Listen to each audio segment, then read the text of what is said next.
बच्चों हम पढ़ रहे हैं कक्षा 8 की गणित और आज हम नया अध्याय शुरू करने वाले हैं, अध्याय 10 ठोस आकारों का चित्रण। तो ये अध्याय शुरू करने से पहले हम एक बार रिवाइज कर लेते हैं कि ठोस आकार क्या होते हैं। यहाँ रिवाइज कर लेते हैं मतलब तो हमने कक्षा 7 में समतल आकार और ठोस आकार पढ़ चुके हैं हम। तो समतल आकार क्या होते हैं, ठोस आकार क्या होते हैं, एक बार अपन रिवाइज कर लेते हैं। देखिए क्या होते हैं समतल आकार। तो समतल, तो जो आकार हम समतल में बना सकते हैं या ड्रॉ कर सकते हैं वो होते हैं समतल आकार। समतल मतलब जैसे आप अपने पेज पर एक त्रिभुज बनाते हैं तो ये त्रिभुज इस पेज पर ही रहता है। इसी प्रकार एक वर्ग बनाया तो ये भी इस पेज में है, समतल पे है। आपने एक आयत बनाया, ये भी एक पेज में ही है। तो इस प्रकार ये जो आकृतियाँ हैं जो आप एक समतल में बना सकते हैं वो तो कहलाती है समतल आकृतियाँ। तो अब ये ठोस आकार क्या होते हैं, तो जैसे ठोस आकार आपके पास एक है बॉल, तो क्या बॉल पूरी एक समतल पेपर पे आ सकती है? ड्रॉ करने के तो हम कर देते हैं परंतु क्या वह उस समतल पर आ सकती है? नहीं, क्योंकि वह होती है उठी हुई, समतल से ऊपर उठी हुई। तो इस प्रकार की जैसे आपका ड्राइंग बॉक्स है वो घनाभ है एक, तो घनाभ क्या है, वह भी समतल से उठा हुआ है। तो जो समतल आकृतियाँ है उसमें तो दो ही चीज़ें होती है, क्या होती है, ये इसकी लंबाई है और ये इसकी चौड़ाई है। तो ये क्या है, इसकी विमाएँ हैं। तो इसमें कितनी विमाएँ होती है, दो विमा, ये लंबाई और चौड़ाई की विमा। क्लियर है। और जो ठोस आकृतियाँ होती है उसमें लंबाई चौड़ाई तो होती ही है, उसके साथ होती है ऊंचाई या गहराई। क्लियर। तो उसमें तीन विमाएँ होती है। तो जो समतल आकृतियाँ हैं उनको तो हम बोलते हैं 2D आकार, और जो ठोस आकार है उनको उसमें तीन विमाएँ हो गई, लंबाई चौड़ाई के साथ एक ऊंचाई भी हो गई, तो उन्हें बोलते हैं हम 3D आकार या 3D आकृतियाँ। क्लियर। तो देखिए क्या लिखा है यहाँ, समतल आकारों के लंबाई और चौड़ाई जैसे दो मापन होते हैं और इसीलिए इन्हें द्विविमीय आकार कहते हैं। तो द्विविमीय आकार के उदाहरण क्या है, वर्ग, आयत, त्रिभुज, वृत्त आदि। ये सब क्या है, ये वर्ग है, ये आयत है, ये त्रिभुज है, ये वृत्त है, ये सब क्या है, समतल आकृतियाँ या 2D आकृतियाँ या 2D आकार। क्लियर। और दूसरा टॉपिक क्या है अपना, ठोस आकार। तो ठोस आकारों के लंबाई, चौड़ाई और ऊंचाई या गहराई जैसे तीन मापन होते हैं, इसलिए इन आकारों को त्रिविमीय या 3D आकार कहते हैं। यह एक निश्चित जगह घेरते हैं। ये भी हम समझ चुके हैं, हमने समझा था जब 3D आकारों का या ठोस आकारों का आयतन जब समझा था हमने, तब हमको ये पता चला था कि जो त्रिविमीय आकार हैं या 3D आकृतियाँ हैं वह एक स्पेस की एक जगह घेरते हैं, उन्हें उसका क्या कहते हैं, हम आयतन कहते हैं। तो यहाँ इसीलिए लिखा है कि यह एक निश्चित जगह घेरते हैं। क्लियर। आपको बॉक्स रखना है टेबल के ऊपर तो एक निश्चित जगह घेरेगा वह बॉक्स। तो ये जो ठोस आकृतियाँ हैं वो एक निश्चित जगह घेरती हैं। क्लियर हुआ, समझ में आया ठोस आकार क्या है और समतल आकार क्या है। तो चलते हैं अगले टॉपिक पे। अगला ये उदाहरण भी बताए हैं, घन, घना, बेलन, शंकु, गोला, ये सब क्या है 3D आकृतियाँ हैं क्योंकि ये समतल से उठी हुई होती हैं। तो ये जैसे ये क्या है घन, ये समतल से उठा हुआ है तो ये 3D आकार है। ये है घनाभ, ये भी समतल से उठा हुआ है तो ये भी एक 3D आकार है। इसी प्रकार ये बेलन, तो बेलन भी क्या है, एक 3D आकार है।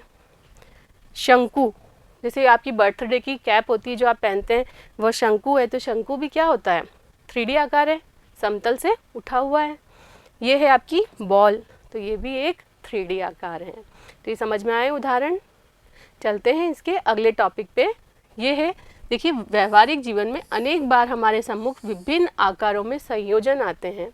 अब हम बहुत सारे उदाहरण व्यवहारिक जीवन में देखते हैं जिसमें दो आकार मिले हुए होते हैं। कैसे, देखिए ये क्या है, एक कटोरा है, तो इस कटोरे में क्या हुआ, ये अर्ध गोलाकार है और इसके अंदर एक और अर्ध गोला बना, तभी तो ये कटोरा बना। तो ये कटोरा क्या है, एक अर्ध गोलाकार खोल है, ये एक खोल बन गया, एक बड़ा अर्ध गोला, उसके अंदर एक छोटा अर्ध गोला और बीच में से ये खोखला है, तो इसको क्या बोल सकते हैं, एक अर्ध गोलाकार खोल है। दूसरा उदाहरण देखिए इसका, ये एक तंबू बना हुआ है, तो तंबू में नीचे वाला भाग तो बेलनाकार आकृति का दिख रहा है और उसके ऊपर क्या है, ये शंकु है। तो ये जो तंबू है उसमें दो आकृतियाँ मिली हुई है, बेलन पर एक शंकु आरोपित है। क्लियर। इसी प्रकार इसमें आइसक्रीम में क्या है, ये एक शंकु है, उसके ऊपर ये अर्ध गोलाकार क्रीम रखा हुआ है, तो इसमें क्या मिले हैं, शंकु पर एक अर्ध गोला आरोपित किया हुआ है। तो दो आकार मिल रहे हैं। अगला उदाहरण देखिए, इसमें भी क्या है, ये बेलनाकार आकृति है, बाहर वाला खोल, और ये अंदर एक और बेलन है, तब क्या मिला है हमको, एक डिब्बा बना है। तो यहाँ पर इसको क्या कह सकते हैं, एक बेलनाकार खोल है एक। क्लियर। इसी प्रकार ये फोटो फ्रेम में क्या होता है, सिर्फ ये वाला भाग होता है, बीच में तो ये खाली होता है जहाँ हम फोटो लगाते हैं। तो इसको क्या कह सकते हैं, ये आयताकार एक पथ है, मतलब एक आयत बाहर एक आयत अंदर, तो ये क्या बन गया, आयताकार पथ या फोटो फ्रेम। तो फोटो फ्रेम क्या हो गई, एक आयताकार पथ हो गया। तो दो आकारों के मिलने से ये बन रहे हैं। क्लियर। अब देखते हैं अगला टॉपिक है 3D आकारों के दृश्य। 3D आकार मतलब ठोस आकार। अब हम देखना चाह रहे हैं कि ठोस आकारों के दृश्य, जैसे अभी हमने समझा कोई भी अपने पास एक बॉक्स है, तो बॉक्स को हम सामने से देख रहे हैं तो वो कैसा दिख रहा है, इसी बॉक्स को ऊपर से देख रहे हैं तो कैसा दिख रहा है, इसी बॉक्स को साइड में से देखते हैं तो हमको कैसा दिखता है। तो वह ये चीज़ें कि हमने ऊपर से देखा या सामने से देखा या साइड में से देखा, वह क्या कहलाते हैं, अलग अलग परिप्रेक्ष्य कहलाते हैं। तो अलग अलग परिप्रेक्ष्यों से देखने पर इसके हमको अलग अलग चित्र दिखाई देते हैं। तो देखिए क्या लिखा है, त्रिविमीय वस्तुएं विभिन्न स्थानों से भिन्न भिन्न रूप में दिखाई दे सकती हैं, इसलिए इनको विभिन्न परिप्रेक्ष्यों से खींचा जा सकता है। उदाहरण से समझेंगे तो क्लियर हो जाएगा। देखिए जैसे यहाँ पर एक झोपड़ी बनी हुई है, इस झोपड़ी को जब हमने यहाँ सामने से देखा तो हमको सिर्फ इतना भाग दिखाई देगा, तो ये सामने से क्या है, सामने से ऐसा दृश्य दिख रहा है। इसी झोपड़ी को अगर हम साइड में से देखते हैं तो हमको ये वाला पोर्शन दिखाई देगा, तो पार्श्व से ऐसा दिखाई देगा। इसी झोपड़ी को अगर हम ऊपर से देख रहे हैं तो कैसा दिखाई देगा, ये ढलान वाली दो समांतर चतुर्भुज, ये वाले दो भाग दिखाई देंगे। तो ये कौन सा दृश्य है, ऊपर से दृश्य। तो 3D आकारों के अलग अलग जगह से दृश्य देखने पर अलग अलग दिखाई देते हैं। तो क्या बोल सकते हैं, अलग अलग परिप्रेक्ष्यों से 3D आकारों के चित्र कैसे हैं, तो इस प्रकार के हैं। क्लियर। आगे देखिए एक और उदाहरण, ईंट। इस ईंट को ऊपर से देखा तो इस तरह का दिखाई दिया, इस ईंट को सामने से देखा तो इस तरह का दिखाई दिया, और इसी ईंट को अगर हम साइड में से देखेंगे तो ये वाला भाग दिखाई देगा, तो इस तरह का दिखाई देगा। क्लियर। एक और उदाहरण देखिए, ये ग्लास बनाइए, इस ग्लास को हमने देखा साइड में से तो क्या है, ये बेलनाकार है तो साइड में भी ऐसे ही दिखेगी, गोल इस तरह की बेलन। अब इसी ग्लास को अगर हम ऊपर से देखते हैं तो हमको ऐसे वृत्ताकार भाग दिखाई देगा, ऊपर से तो ये वृत्ताकारी तो है, तो ये ऊपर से दृश्य हो गया इस ग्लास का। क्लियर। ये ग्लास क्या है, एक ठोस आकार है। तो यहाँ हमने क्या समझा कि जो 3D आकार या ठोस आकार है उनके अलग अलग परिप्रेक्ष्यों से अलग अलग चित्र बन सकते हैं। क्लियर। आगे वाला टॉपिक है ये देखिए, अब हम इसी प्रकार घनों को जोड़कर बनाई गई आकृतियों, यहाँ पर ये घन जोड़ के इस घन से जोड़ा, इस घन को जोड़ के ये एक आकृति बनी है। तो ये घनों से बनी हुई जो आकृतियाँ हैं उनके भी विभिन्न दृश्य प्राप्त कर सकते हैं कि ये ऊपर से कैसे दिखेंगे, सामने से कैसे दिखेंगे, पार्श्व से कैसे दिखेंगे। तो देखते हैं ये इसमें क्या है। अब अगर हम इसको ही साइड में से देखेंगे तो ये दो वर्गाकार आकृतियाँ जुड़ी हुई दिखाई देगी, तो ये वाला भाग इस तरह का दिखाई देगा पार्श्व से देखने पर। इसी को अगर हम सामने से देखते हैं तो ये और ये भाग इतना पोर्शन दिखाई देगा, तो ये तीन वर्गाकार भाग जुड़े हुए दिखाई देंगे। कैसे जुड़ेंगे, इसके ऊपर ये वाला वर्ग। तो ये देखिए ये क्या हो गया, सामने से दृश्य। इसी प्रकार हमने अगर ऊपर से देखा तो एक तो ये वर्गाकार भाग दिखाई देगा और एक इससे जुड़ा हुआ ये वर्ग दिखाई देगा, तो दो वर्ग जुड़े हुए दिखाई देंगे ऊपर से देखने पर। क्लियर। समझ में आया। ये भी एक ठोस आकार दिया गया है, घनों से मिलकर बना हुआ है। तो इसको अगर हम सामने से देखेंगे तो कैसा दिखेगा, ऊपर से देखेंगे तो कैसा दिखेगा, पार्श्व से देखेंगे तो कैसा दिखेगा, ये हमें यहाँ पर बताया गया है। क्लियर। आगे देखिए, इसी का एक और एग्जाम्पल है। इस तरह का अगर हो हमारे पास ठोस आकार तो कैसा दिखाई देगा, साइड में से कैसा दिखाई देगा, एक तो ये वाला वर्ग दिखाई देगा, एक देखिए इसके पीछे भी है तो वो वाला वर्ग, ये दोनों आपस में मिलकर ये दो वर्ग दिखाई देंगे पार्श्व से देखने पर। क्लियर। अब अगर आप ऊपर से देखते हैं तो ये तीन वर्ग और बीच वाले से जुड़ा हुआ ये एक वर्ग दिखाई देगा, तो ये वाला ऊपर से तीन वर्ग और बीच वाले से जुड़ा हुआ एक और वर्ग दिखाई देगा। अब अगर हमने सामने से देखा, यहाँ से देखा, तो ये तीन वर्ग जुड़े हुए दिखाई देंगे, तो ये क्या हो गया, सामने से दृश्य। हमारा टॉपिक ही क्या, हमारे अध्याय का नाम है ठोस आकारों का चित्रण। तो ठोस, ये ठोस आकार हैं, इनका चित्रण अगर हम अलग अलग परिप्रेक्ष्यों से करें, सामने से, ऊपर से, पार्श्व से, तो कैसे चित्र दिखाई देंगे वह यहाँ हमको बताया जा रहा है। क्लियर। आगे देखिए, अपने आसपास के स्थान का प्रतिचित्रण। अब यहाँ इस टॉपिक में क्या है, प्रतिचित्रण या मानचित्र। तो मानचित्र से तो आप सब लोग रूबरू हैं, क्या होता है मानचित्र। तो देखिए, हमने छोटी क्लासेस में या अभी भी हर क्लास में आप सामाजिक विज्ञान में क्या होते हैं, आपके मानचित्र आता है। जैसे भारत का नक्शा आया तो आपको विभिन्न राज्यों को उसके अंदर इंगित करना होता है। तो भारत का नक्शा जो बन के आया वो भारत का क्या है, मानचित्र है।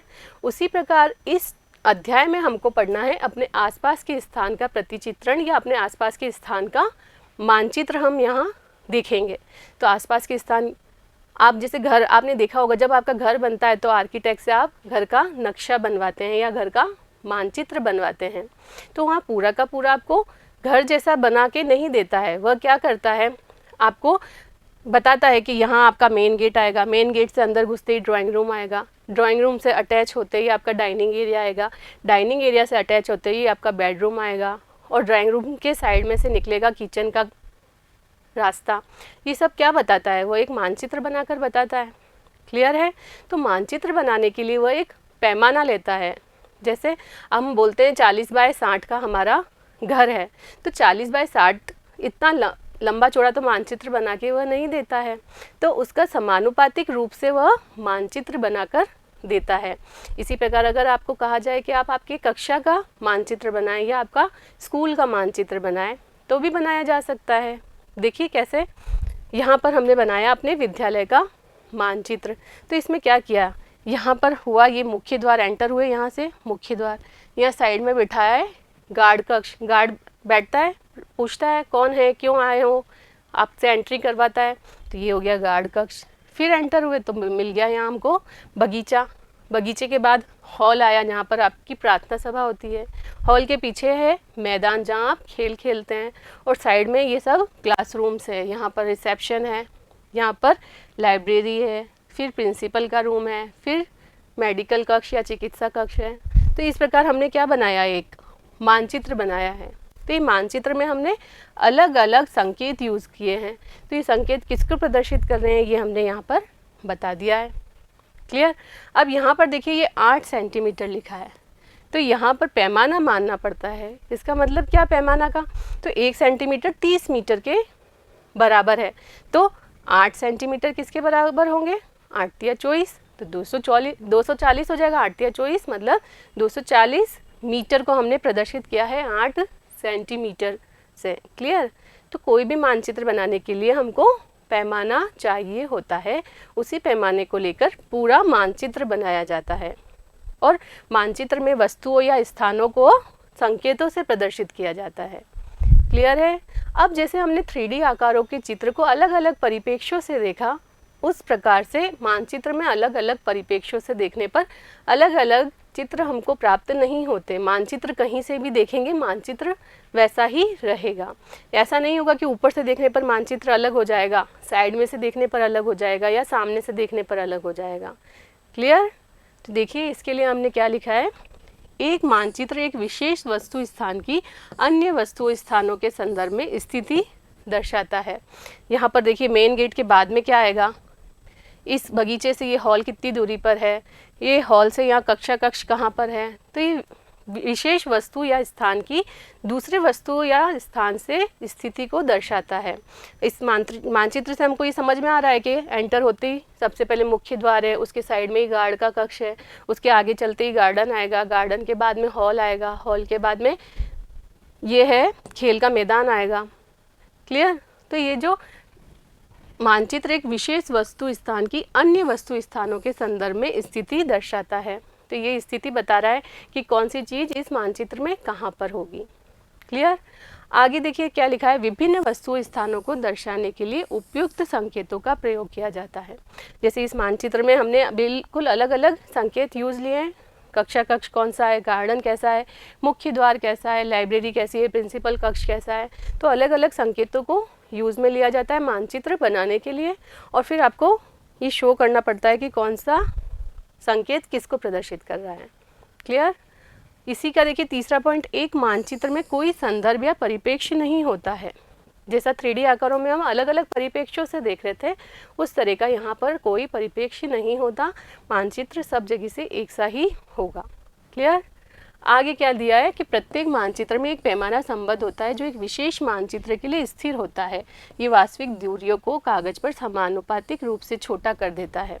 अब ये इतनी बड़ी स्कूल तो हम बता नहीं सकते, तो हम क्या करते हैं, एक पैमाना मानते हैं जिसके अंदर जो वास्तविक दूरियां हैं उनको समानुपातिक रूप से छोटा करके बताया जाता है।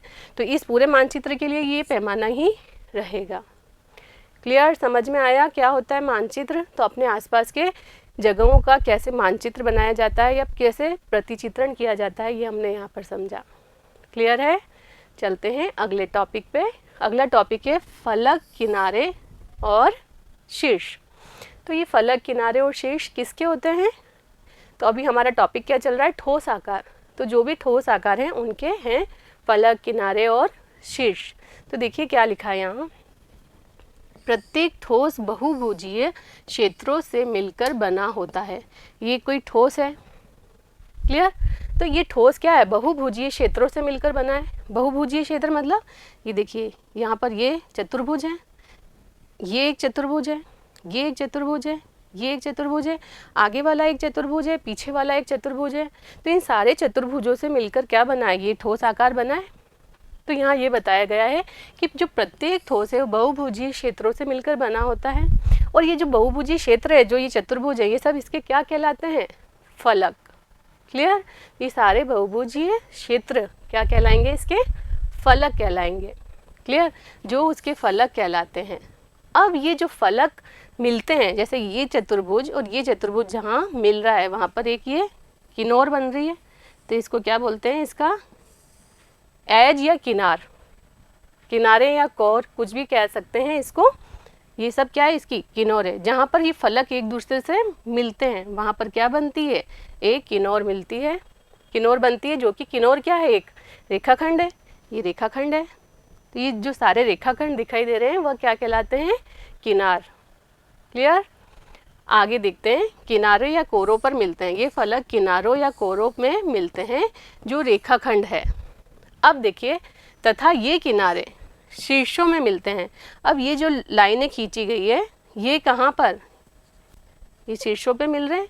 शीर्ष क्या है, एक बिंदु है जहाँ पर ये किनारे मिल रही है, ये एक बिंदु है, ये बिंदु कहलाते हैं शीर्ष।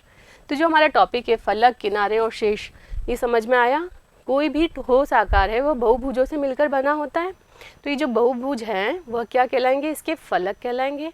अब दो फलक जहाँ मिलेंगे वहाँ पर एक किनोर बनेगी। क्लियर। और जहाँ दो किनोरें मिलती है या दो या तीन, तो वह बिंदु क्या कहलाता है, उसका शीर्ष कहलाता है। तो जैसे ये जो ठोस आकार है इसमें कितनी फलकें हैं आपसे पूछें, तो देखिए एक चतुर्भुज ऊपर, एक पैंदे में दो, एक इस तरफ और एक इस तरफ, चार, एक आगे और एक पीछे, 6। तो इसकी फलकें कितनी हो गई, 6 फलकें हैं। अब पूछे आपसे कि कितने किनारे हैं इसमें, तो देखिए 1 2 3 4 5 6 7 8 9 10 11 12। इसका मतलब कितने किनारे हैं इसमें, 12। क्लियर। अब अगर आपसे पूछा जाए इसमें कितने शीर्ष हैं, तो देखिए शीर्ष भी गिनते हैं हम, 1 2 3 4 5 6 7 8। तो कितने शीर्ष हैं यहाँ पर, 8 शीर्ष है। क्लियर। तो आप कोई भी ठोस आकार आपको अगर दिया गया है तो आप फलक, किनार और शीर्ष गिन के बता सकते हैं। क्लियर हुआ। देखिए और क्या बताया है, ये बहुफलक हैं। आपको ये कुछ आकृतियाँ बताइए, ठोस आकार बताया गया है कि यह बहुफलक हैं, और ये कुछ बताया गया है ये बहुफलक नहीं है।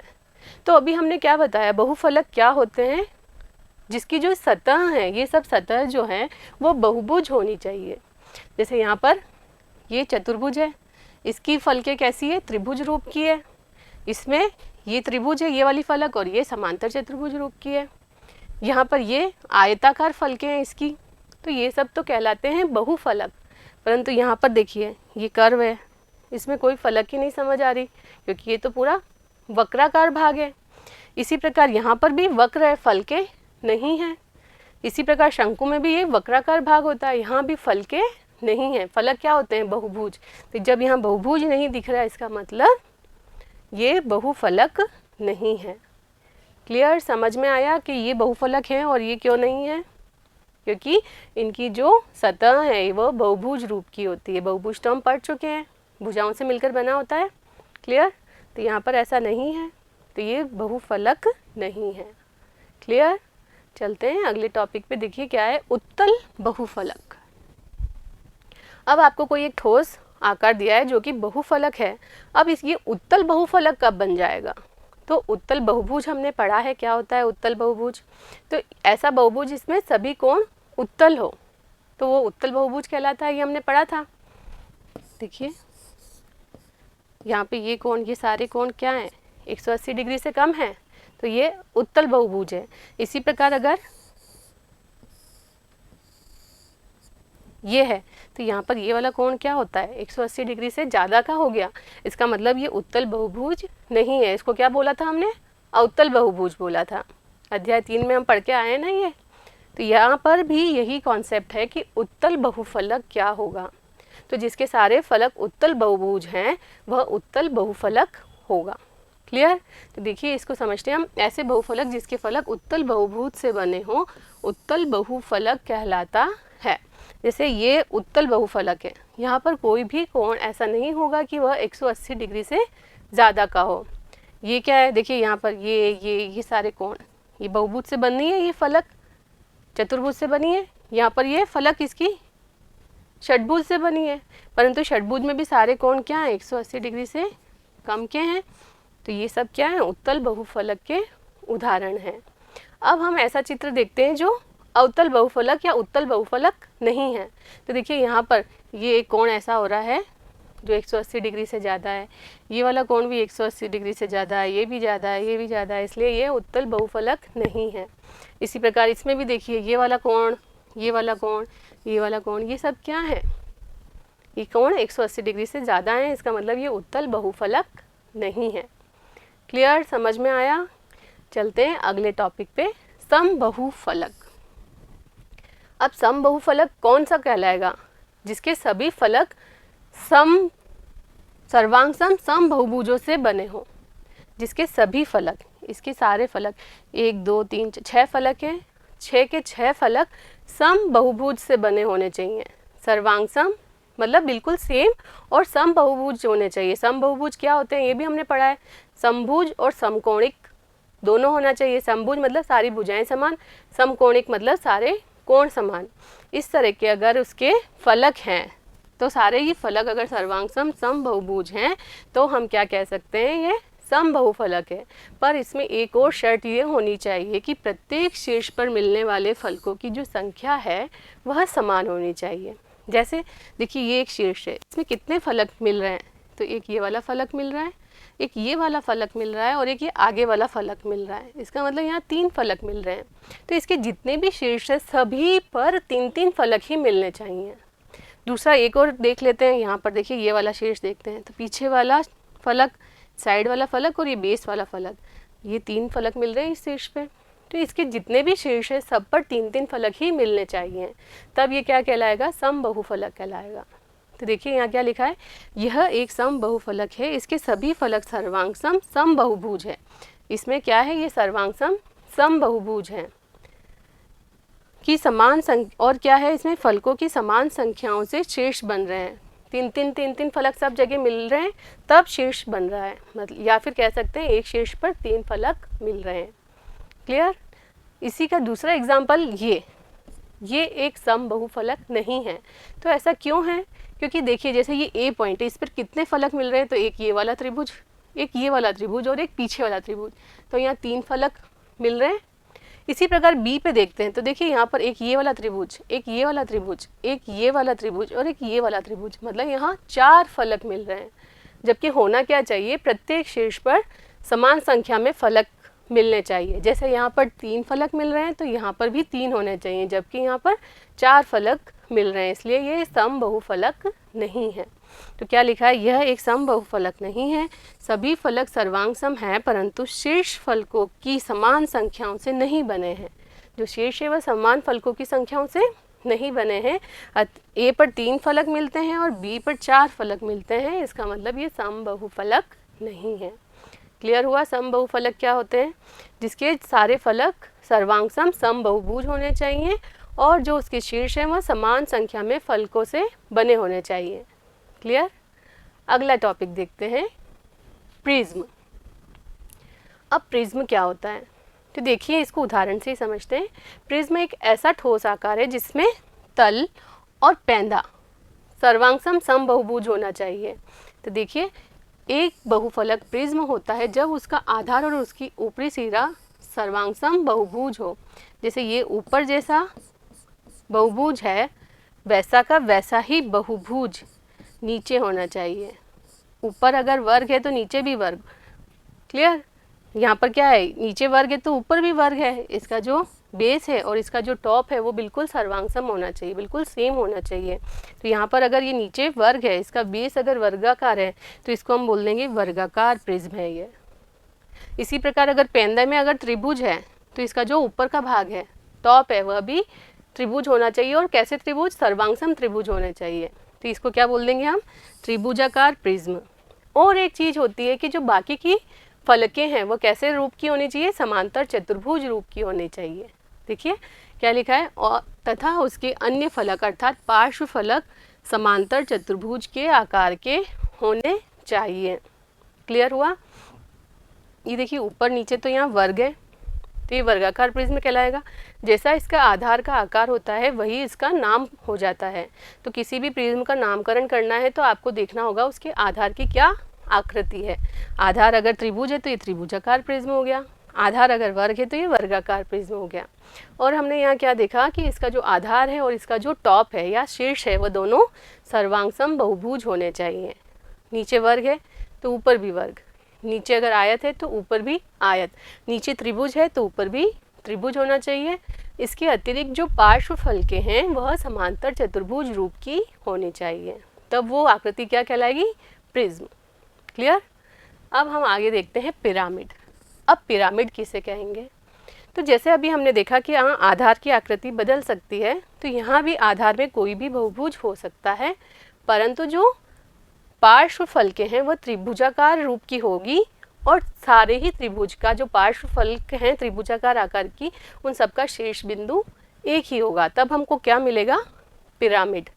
देखिए, जैसे यहाँ पर वर्ग है नीचे बेस में, आधार में, परंतु ये जो इसकी पार्श्व फलकें हैं सभी त्रिभुजाकार रूप की है और त्रिभुज के शीर्ष क्या है? एक ही है, एक ही शीर्ष है सारे त्रिभुजों का।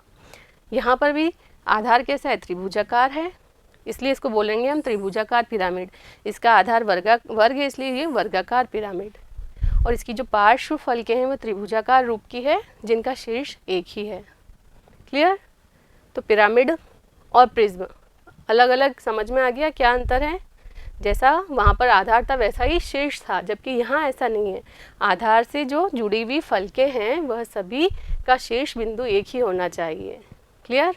तो देखिए क्या लिखा है, एक पिरामिड वह बहुफलक होता है जिसका आधार कितनी भी भुजाओं वाला हो सकता है, एक बहुभुज होता है तथा इसके पार्श्व फलक एक शीर्ष वाले त्रिभुज होते हैं, एक ही शीर्ष वाले त्रिभुज होते हैं। जो भी पार्श्व फलक है सबका शीर्ष एक ही होता है।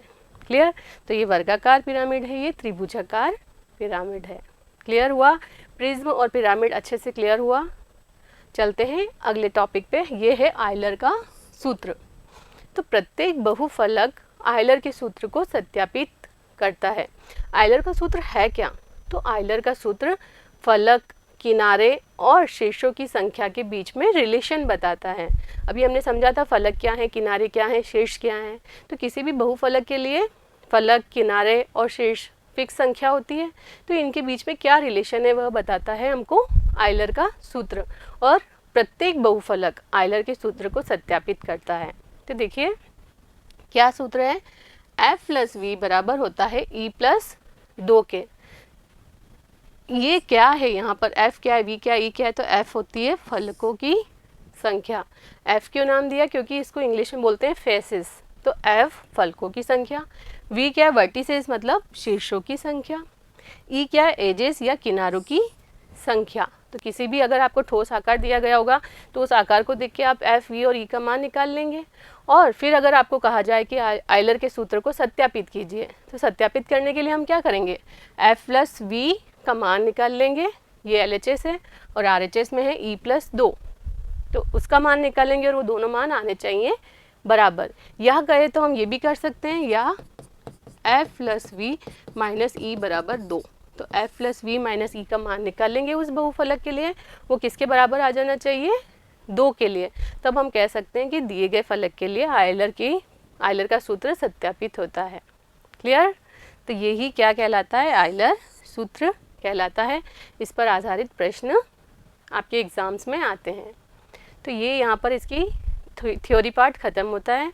तो उम्मीद करती हूँ ये प्रत्येक टॉपिक आपको अच्छे से समझ में आया होगा। अगले वीडियो में मिलते हैं हम प्रश्नावली के प्रश्नों के साथ। तब तक जुड़े रहिए। धन्यवाद।